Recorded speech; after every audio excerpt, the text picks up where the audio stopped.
suivre la conférence en direct, mais j'ai réussi à quand même à t'avoir. Bonjour Nicolas. Bonjour Nicolas, bonjour à tous. Alors, je voudrais t'interviewer en fait. D'abord, est-ce que tu pourrais te présenter et ensuite je vais te poser bien sûr des questions sur un peu sur ton parcours et puis tes connaissances. Mais est-ce que tu pourrais te présenter, dire qu'est-ce que tu fais? Alors en deux mots, donc je m'appelle Nicolas Penn, je suis auteur, blogueur et formateur en développement personnel. Donc le développement personnel, c'est vraiment le gros de mon activité. Donc mes spécialités, c'est l'efficacité, la réalisation d'objectifs, les relations sociales avec tout ce qui est lié au charisme. Donc voilà, je travaille sur tous ces sujets-là. J'ai un blog principal qui s'appelle nicolaspen.fr, donc sur lequel je diffuse tout mon savoir. Après, j'ai des formations, j'ai créé des livres, donc tout ce genre de choses. Et là, depuis peu, j'ai créé aussi un site membre. Donc voilà, c'est le gros de mon activité. D'accord. Mais aujourd'hui, tu es un blogueur professionnel, donc tu Mhm. gères ton propre entreprise. Mais avant, c'était pas comme ça. Tu faisais quoi avant? Alors, en fait, j'ai mon cursus universitaire, j'ai fait des études en ingénierie mathématique. Donc, on est vraiment assez loin du développement personnel. Voilà. Là, c'est vrai que je suis vraiment très dirigé vers tout ce qui est psychologie, sciences sociales. Mais initialement, j'étais plus orienté sur les sciences exactes. Donc, j'ai fait ces études-là. Après, j'ai commencé à travailler. Donc, j'ai travaillé 2 ans dans le public, puis après 3 ans dans le privé. Et c'est après ça que je me suis lancé, que j'ai créé ma propre activité et que je suis parti à fond dans le développement personnel. D'accord. Mais si je comprends bien, pour arriver là où tu es aujourd'hui, tu avais un rêve. C'était ton rêve. Pourquoi tu as commencé à faire ça? En fait, j'ai toujours été intéressé. C'est vraiment, il y avait, quand je me rappelle de l'époque où j'étais à l'école, où j'étais à la fac et tout ça, j'ai toujours été intéressé par deux choses. C'était les mathématiques et après, depuis la terminale, la philosophie. Donc, j'avais découvert la philosophie, puis j'ai découvert la PNL, puis après, plus tard, inconsciemment, je faisais ce qui était du développement personnel. Je l'appliquais à moi-même. Et après, beaucoup plus tard, j'ai découvert le développement personnel. Donc, c'était quelque chose qui était vraiment à moi, qui était vraiment ancré en moi et quelque chose qui me plaisait énormément. Et arrivé dans ma vie professionnelle, je ne me suis pas senti vraiment accompli pour deux raisons. Ben, la première, c'est que voilà, au début, j'étais beaucoup dans la programmation informatique, donc c'était quelque chose qui me plaisait, mais qui m'a plu qu'un temps. Au bout d'un moment, ça vraiment la motivation vraiment a commencé à s'essouffler. Et à côté, le fait d'être salarié, ça me frustrait parce que vraiment, je pouvais pas vraiment m'accomplir. J'avais vraiment ce sentiment de liberté qui me manquait. Donc vraiment, il y avait deux choses, deux problèmes. C'est ce manque de liberté vis-à-vis de mes activités parce que je suis quelqu'un de très très indépendant. Donc j'ai besoin de vraiment avoir cette liberté-là, cette liberté de créativité, cette liberté de faire. Et après, aussi dans ce que je faisais au quotidien. Donc ce que je faisais au quotidien, donc ça c'est la seconde chose, c'était quelque chose qui ne me plaisait pas énormément. Donc j'avais un rêve, mais j'arrivais pas à le percevoir clairement. J'avais vraiment une idée, je savais à peu près où je voulais aller, pas vraiment. Et c'est vraiment au fur et à mesure du temps que toutes ces choses-là ont vraiment pris du sens. D'accord. Donc tu disais que tu découvrais le développement personnel, ça te plaisait beaucoup, mais tu le découvrais par quel biais? Comment tu le Alors, découvrais? au début, ça a été beaucoup de lecture. D'ailleurs, c'est même essentiellement on va dire oui, c'est le vecteur numéro un. 80%, c'est mes connaissances en développement personnel, elles sont issues de mes lectures et après, surtout de la mise en application, de mon expérience personnelle, de l'expérience que je tire des autres. Mais on va dire la recherche du savoir, c'est fait vraiment par l'observation et essentiellement par la lecture aussi. Donc ça, c'est vraiment le D'accord, gros mais point. c'était vraiment, tu faisais, comment on peut dire, auto-éducation, il n'y a personne qui t'a poussé à le faire. C'est ça, complètement un autodidacte. Je suis parti, la révélation, donc, comme je l'ai expliqué tout à l'heure, je faisais déjà un petit peu à moi-même du développement personnel, mais je ne savais pas ce que c'était. Et ce qui m'a vraiment amené, qui m'a fait vraiment un coup de boost assez énorme, c'était fin 2007, début 2008, où j'ai découvert deux premiers livres en développement personnel et ce fameux mot développement personnel. Le premier, c'était Influence et manipulation de Robert Cialdini, qui est un livre excellent. Et le D'accord. second, c'était plus orienté sur la séduction, c'était The Game de Neil Strauss. Mais ce qui est intéressant sur ce bouquin, c'est vraiment de voir le changement en termes de développement personnel.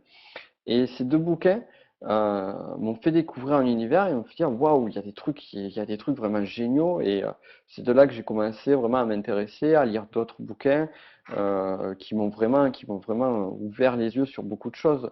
Je pense par exemple à des bouquins comme par exemple Stratégie de prospérité de Jim Rohn qui m'a beaucoup aidé. Il y a aussi Réfléchissez et devenez riche qui est vraiment, pour moi, c'est presque une des bibles en développement personnel. Donc il y a beaucoup de bouquins. La semaine de 4 heures qui m'a influencé comme à peu près tout le monde et beaucoup d'autres bouquins qui m'ont justement qui m'ont aidé à passer des paliers supplémentaires. D'accord. Une chose, donc, c'est d'avoir un rêve. L'autre chose, c'est toujours éducation et surtout auto-éducation. Est-ce que tu es d'accord avec la phrase de Jim Rohn qui avait dit que l'éducation, comment dire, dite obligatoire, elle va me permettre de vivre, de survivre. Auto-éducation va permettre de créer la richesse, peut-être la fortune. Ouais, je suis entièrement d'accord. Et je vais même plus loin que ça, dans le sens où l'auto-éducation, l'éducation scolaire, on va dire, elle est liée plus à, on va dire, entre guillemets, une contrainte. Tandis que l'auto-éducation, c'est lié à un plaisir, à une envie d'avancer. Ça va créer la richesse d'un côté, mais après, il y a d'autres auto-éducations. Par exemple, je prends un autre domaine sur lequel je lis beaucoup et je m'intéresse beaucoup, c'est tout ce qui est lié à l'histoire. J'adore l'histoire. C'est quelque chose qui va pas forcément me créer de la richesse, ça va me créer du savoir que je vais réutiliser d'une façon différente, mais ça va m'apporter aussi énormément de plaisir. Et c'est ça que j'aime beaucoup, c'est le fait de prendre du plaisir à développer ses connaissances. D'accord. Moi aussi, j'aime beaucoup l'histoire parce que dans l'histoire, on peut apprendre beaucoup de choses Mm. à l'avenir d'ailleurs. C'est L'histoire, clair. c'est ce qu'on dit, il se répète assez régulièrement.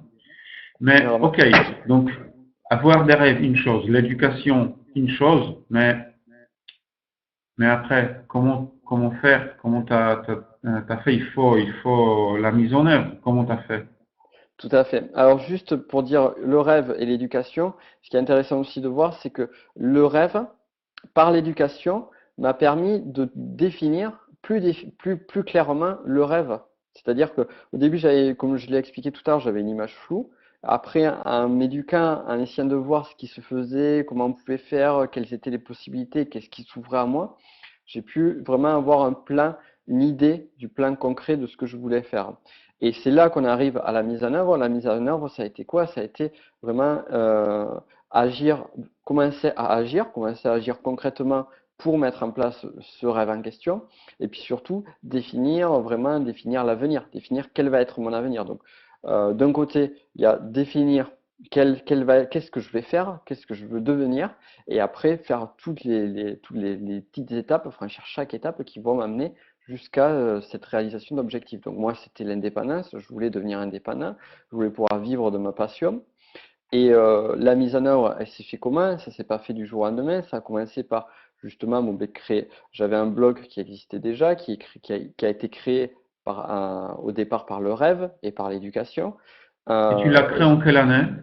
je l'ai créé. Alors, c'est difficile à dire parce que j'avais créé un premier blog, puis après j'ai récupéré. On va dire que le blog actuel récupère des brides d'un un ou deux vieux blogs que j'avais créé avant. On va dire nicolapen.fr, sa création officielle, c'était en 2010. C'était début 2010. Mais il y a un historique un petit peu plus vieux si on regarde les archives du blog. Donc, D'accord. et là, c'est vrai qu'on peut aller sur la mise en œuvre. C'est-à-dire que 2010, ça a été la création officielle de nicoapen.fr avec une ligne éditoriale claire, avec un objectif vraiment à atteindre. Donc, c'est à ce moment-là que la mise en œuvre s'est faite. Et après, d'un point de vue plus concret, professionnellement, en 2010, j'ai commencé à vraiment poser toutes les briques qui m'ont aidé l'année d'après à me lancer, à être indépendant et à vraiment lâcher mon travail pour vivre de ma passion. Donc la mise en œuvre, ça a été quoi? Ça a été des réflexions, ça a été définir un plan d'action et poser tous les jours une petite brique supplémentaire qui va m'amener vers ce résultat-là. Donc, en un an, tu as réussi avec ton blog à quitter ton emploi.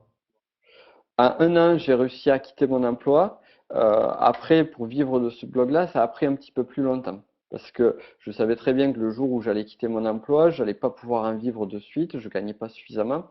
Mais j'avais D'accord. prévu, j'avais travaillé, j'avais justement identifié, je me suis dit, voilà, le jour où je vais quitter mon emploi, il faut que j'arrive à vivre à peu près un an tranquillement, en gagnant, en dégageant très peu de ressources avec mon blog. Bon, ce qui s'est D'accord. passé en réalité, c'est que j'ai réussi à devenir indépendant financièrement plus rapidement que ça. Donc ça a été une chance pour moi. Mais l'étape, enfin le processus s'est fait comme ça, quoi. D'accord. Donc la mise en œuvre et ensuite, donc il y a les premiers succès.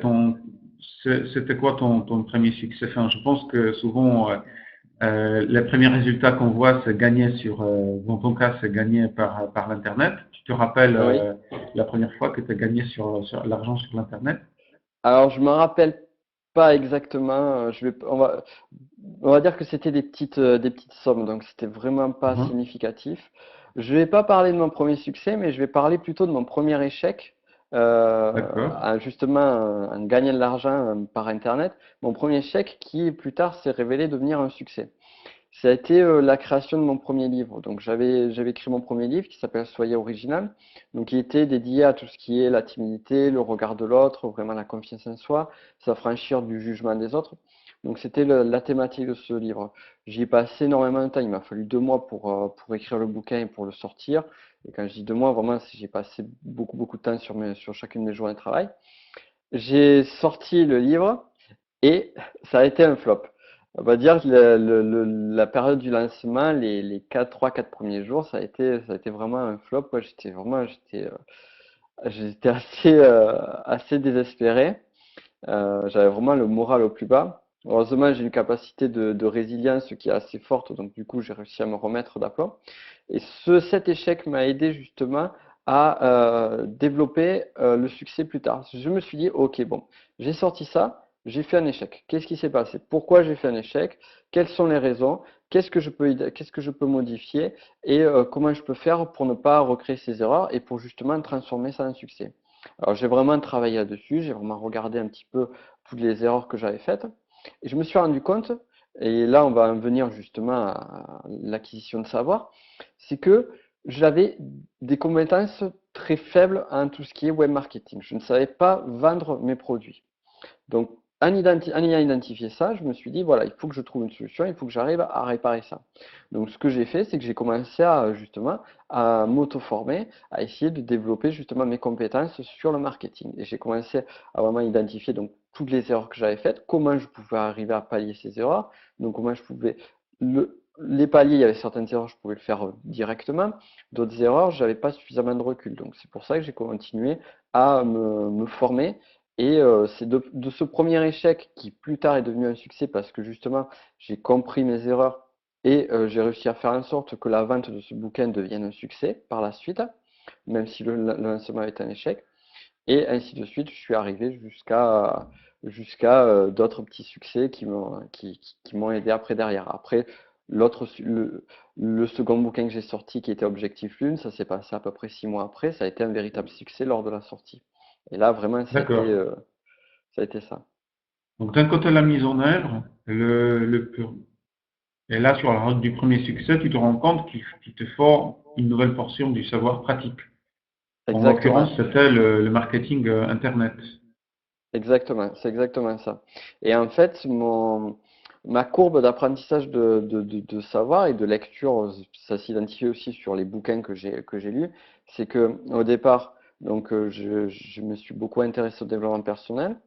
Quand je suis arrivé à mes premiers succès, j'avais déjà suffisamment acquis de connaissances pour pouvoir développer, pouvoir enseigner à mon tour ce que je savais. Donc à ce moment-là, on va dire, j'ai mis en stand-by l'apprentissage en développement personnel, mais je me suis intéressé à tout ce qui était le marketing. Donc vraiment, j'ai essayé d'apprendre et de lire beaucoup sur le marketing. Donc c'est ce qui m'a amené à ces succès réguliers. D'accord. Donc, une fois que, aujourd'hui, ça fait 3 ans que tu as ton blog. Aujourd'hui, tu Mhm. as un blog principal, plusieurs blogs disons, focalisé sur des sujets assez précis. tout à fait. Euh, Est-ce que aujourd'hui tu investis toujours dans ton éducation? Alors oui, plus que jamais, parce que Pourquoi? en fait, je me suis rendu compte que voilà, j'avais des connaissances développement personnel, j'avais développé un vrai background, mais pour moi, ce n'est pas suffisant. Parce que pour arriver à s'identifier vraiment de la masse, pour arriver à vraiment m'établir comme une référence crédible en développement personnel, il fallait que je développe encore mes compétences. Donc, ce que je fais, donc, comme je l'ai expliqué tout à l'heure, je me suis intéressé au développement personnel. Après, donc ça a duré quelques années, puis je me suis intéressé en termes d'acquisition de connaissances au web marketing. Aujourd'hui, je me réintéresse à fond au développement personnel, mais là, je fais vraiment un travail vraiment très ciblé et très pointu sur des techniques, sur des stratégies, comme je connais énormément de références en termes d'auteurs, en termes de techniques, en termes de mise en application, vraiment, j'essaie de cibler encore plus et de pallier les trous et de développer vraiment à un niveau supérieur. Donc vraiment, je continue à m'éduquer. Je continue aussi un petit peu à m'éduquer en web marketing, même si c'est beaucoup plus faible, parce que forcément, on est obligé de toujours être à la page de ce qui se fait, savoir un petit peu, trouver de nouvelles méthodes. Donc, pour moi, l'acquisition de compétences, l'acquisition de connaissances, on va dire plutôt, continue et va continuer ad vitam aeternam, ça c'est clair et net. D'accord. Donc, si on pourrait aussi résumer, les colonnes d'un côté, ça montre le succès, les colonnes que nous Mhm. voyons ici, mais de l'autre côté, c'est aussi la croissance de tes connaissances, de ton savoir-faire. Exactement. Exactement. Si on reprend le point de départ, le rêve, entre le rêve et le numéro 5, le succès, c'est clair qu'en termes de connaissances, c'est le jour et la nuit, clairement, clairement. Ça, c'est indéniable. D'accord. Et quelles sont aujourd'hui tes sources, tes principales d'acquisition de connaissances? Alors, ça reste toujours les livres, puisque je prends vraiment beaucoup de plaisir à lire, d'autant plus que, ben voilà, comme je l'ai expliqué, je suis arrivé au succès, donc là, je voulais acquérir de nouvelles compétences. J'étais assez frustré parce que ce qu'il faut voir aussi, c'est que initialement, j'étais un lecteur très lent. Je lisais 160 à 180 mots par minute. C'est pour ça que je me suis intéressé justement à ta formation et que je m'y suis mis il y a quelques mois, que je me suis lancé le défi d'apprendre la lecture rapide. Et aujourd'hui, justement, c'est le fait d'être arrivé à lire 3 fois plus vite qu'avant, ça me permet justement d'acquérir 3 fois plus de connaissances, donc vraiment de rentrer dedans. Donc là, je lis beaucoup de livres papier. C'est le point D'accord. essentiel d'acquisition de C'est compétences. vrai que à ce moment-là, une fois que tu connais la lecture rapide, tu peux aller beaucoup plus vite qu'avec une vidéo, avec un e-book. Clairement, clairement. Là, je le vois, je me suis remis aussi un petit peu au livre audio, mais ça, je le fais plutôt pendant les séances de marche ou quand je fais mes footings réguliers. Mais je me rends compte que voilà, maintenant, avant, l'audio, ça allait aussi vite que le papier. Maintenant, je sais que je perds 3 fois plus de temps que si je lisais le bouquin papier. Donc c'est vraiment génial. Puis je trouve que ça ouvre vraiment un nouveau champ d'opportunités. Quand on connaît toutes les techniques qui sont liées à la lecture rapide, ça ouvre vraiment d'autres portes, ça permet de voir les choses et d'apprendre les choses de façon différente. J'ai vraiment Donc, eu non ce seulement tu sentiment-là. as acquis plusieurs connaissances, tu es en plus sur la voie rapide d'acquisition de nouvelles connaissances. Oui, complètement, complètement. Là, il me fallait un mois pour lire un livre. Maintenant, il va me falloir beaucoup moins de temps, quoi, c'est clair. Et je vais essayer de maintenir le rythme, lire au moins 2, 3, 4 livres par mois. Ça serait génial, quoi. Oui, 4 Donc, livres par mois, alors que la moyenne, c'est vraiment beaucoup plus bas, je suppose. oui, clairement, clairement. Là, maintenant, je peux le faire. Je sais que j'ai la capacité de le faire. Avant, lire un livre par semaine, ça m'aurait demandé d'accaparer tout mon temps libre et encore, ça n'aurait pas été suffisant. Donc là, vraiment, c'est ce bénéfice-là que j'ai retiré. Et c'est justement quand je me suis lancé à la lecture rapide, c'était à la recherche de ce bénéfice-là. Et, euh, et donc, ouais, donc clairement, je suis content. Je suis aussi content de voir que le fait de lire rapidement, ne m'empêche pas de prendre du plaisir dans mes lectures. Donc ça aussi c'est chouette. Parce que D'accord, d'accord. ça faisait partie des points problématiques. Et je me rappelle quand j'avais lancé le défi, pas mal de mes lecteurs avaient mentionné ce point-là, alors que pas du tout, quoi. Pas du tout. On prend vraiment du plaisir en lisant et on comprend aussi bien, voire mieux que quand on lisait lentement. Clairement aussi. Très bien, Nicolas. Alors, juste pour terminer, avant de terminer, si, si tu pouvais donner un conseil aux personnes qui sont peut-être aujourd'hui au moment où peut-être ils sont en train de chercher leurs rêves, ou ils sont peut-être de lire beaucoup, ils sont en train sur cette phase d'éducation Mhm. qui prend parfois plusieurs années, même pour certaines personnes. Tout On, à fait. on s'éduque, personne, ça se voit pas d'ailleurs, de l'extérieur, ça se voit pas, c'est vraiment, ça se voit Mhm. seulement à l'intérieur. Qu'est-ce que tu pourrais dire pour à ces personnes-là qui ont un rêve, qui sont déjà en train, ils ont lu plusieurs livres, et ils, ils tardent toujours à passer à l'action. Alors bon, déjà deux choses. La première, c'est que quand le rêve est pas bien concrétisé, donc ça prend du temps. Ça prend du temps pour que le rêve se concrétise. Donc déjà, ne pas se frustrer parce que justement les choses n'avancent pas. Mais à côté, à contrario, de vraiment essayer de passer à l'action. Essayer de faire des premières choses. Même si voilà, vous avez un rêve, vous avez une idée, vous vous lancez, et à l'arrivée, ça sera probablement différent de ce que vous aviez au départ. C'est pas grave. Le truc, c'est vraiment de passer à l'action. Justement, le fait de passer à l'action, de commencer les premières choses, même si le résultat final sera complètement différent, l'étape 5 du succès sera vraiment peut-être à l'opposé du point de départ du rêve. Le fait de passer à l'action, ça vous permet d'identifier si les choses marchent, si les choses marchent pas, si les choses vous plaisent, si vous avez envie de continuer à cette voie, si vous voulez aller sur d'autres voies. Donc vraiment essayer de faire ça, quoi, passer à l'action. Pour en reprendre mon exemple personnel, quand j'avais mon rêve de liberté, j'avais pas tout à fait pris conscience, même si le développement personnel c'était une passion, j'avais pas totalement pris conscience que c'était dans cette voie-là qu'il fallait enfin, j'avais envie et que je pouvais m'accomplir. Donc du coup, j'avais identifié plusieurs voies. J'ai essayé de voir si ces différentes voies pouvaient coller ou pas. Et c'est justement en passant l'action, en testant, que je me suis rendu compte que c'était pas ce que je voulais faire. Mais le fait entre guillemets, de faire ces erreurs-là ou de suivre ces mauvais chemins-là, ça va vous aider à justement vous rapprocher de vos rêves. Donc n'ayez pas peur de ça, vraiment. D'accord. Ben écoute, Nico, je te remercie beaucoup pour ton témoignage et puis ton conseil. Ben, avec Et, un- eh ben, je te souhaite une bonne continuation et plein de succès. Merci, bonne continuation, je vais y arriver, bonne continuation à tous. Je vous souhaite à tous également beaucoup de succès et je vous dis à bientôt. Bonne soirée à tous.